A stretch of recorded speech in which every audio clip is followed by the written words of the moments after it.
O my Lord Jesus Christ, prostrate in your divine presence, I implore your most loving heart to admit me to the sorrowful meditation of the 24 hours in which for love of us you wanted to suffer so much, in your adorable body and in your most holy soul unto death on the cross. O please, give me help, grace, love, deep compassion and understanding of your sufferings, as I now meditate the 15th hour. And for those which I cannot meditate, I offer you my will to meditate them, and I willingly intend to meditate them in all the hours in which I have to apply myself to my duties or sleep.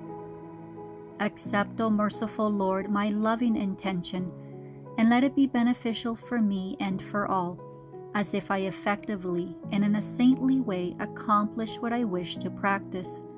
Meanwhile, I give you thanks, O my Jesus, for calling me to union with you by means of prayer, and to please you more, I take your thoughts, your tongue, your heart, and with this I intend to pray, fusing all of myself in your will and in your love, and stretching out my arms to hug you, I place my head on your heart, and I begin. Jesus before Pilate. Pilate sends him to Herod. My bound good, Jesus, your enemies together with the priests present you to Pilate, and faking sanctity and scrupulousness, because they are to celebrate the Passover, they remain outside the lobby. And you, my love, seeing the depth of their malice, repair for all the hypocrisies of the religious body. I too repair together with you, but while you occupy yourself with their good, they begin to accuse you before Pilate, vomiting all the poison they have against you. Showing himself unsatisfied with the accusations they make against you, Pilate calls you aside to be able to condemn you with reason, and alone he examines you and asks you, "Are you the king of the Jews?" And you, Jesus, my true King, answer, "My kingdom is not of this world. Otherwise, thousands of legions of angels would defend me." And Pilate, moved by the sweetness and the dignity of your words, surprised, says to you, "So you are a king?" And you say it, "I am, and I have come into the world to teach the truth." Without wanting to know anything else, convinced of your innocence, Pilate goes out to the lobby and says, "I find no guilt in this man." Enraged, the Jews accuse you of many other things, and you remain silent. You do not defend yourself. You repair for the weaknesses of the judges when they are faced by the arrogant. You repair for their injustices, and you pray for the innocent, oppressed, and abandoned. Then, seeing the fury of your enemies, Pilate sends you to Herod to get rid of you. Jesus before Herod. My divine King, I want to repeat your prayers and reparations as I accompany you to Herod.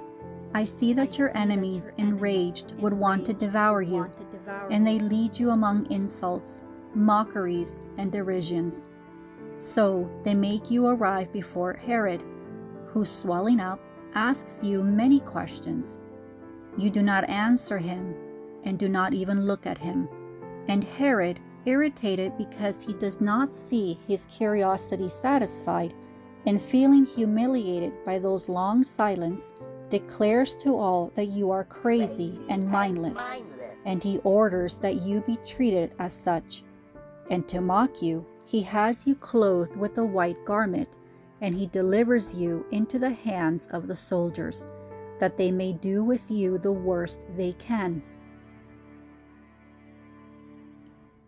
My innocent Jesus, no one finds guilt in you, only the Jews, because their faked religiosity does not deserve that the light of truth may shine in their minds.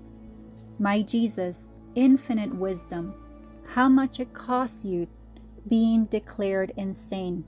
Abusing you, the soldiers cast you to the ground, trample you, smear you with spit, despise you, beat you with rods, and the blows are so many that you feel you are dying. The pains, the ignominies, the humiliations they inflict on you are so great and so many that the angels weep and cover their faces with their wings in order not to see them. My crazy Jesus, I too want to call you crazy, but crazy with love. And your folly of love is such that instead of becoming upset, you pray and repair for the ambitions of the kings and of the leaders who aspire to kingdoms for the ruin of the peoples, for the many slaughters they cause, and the so much blood they cause to be shed for their whims, for the sins committed in the courts, in the palaces, and in the militia. My Jesus, how tender it is to see you pray and repair in the midst of so many outrages. Your voice resounds in my heart, and I follow whatever you do. And now let me place myself at your side, share in your pains and console you with my love. Driving the enemies away from you, I take you in my arms to refresh you and to kiss your forehead.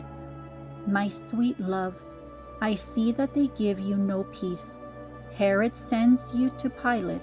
If coming was painful, going back will be more tragic, because I see that the Jews are more furious than before, and they are determined to make you die at any cost.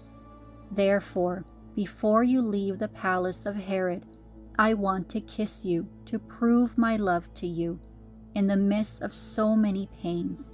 And you strengthen me with your kiss and with your blessing, that I may follow you before Pilate.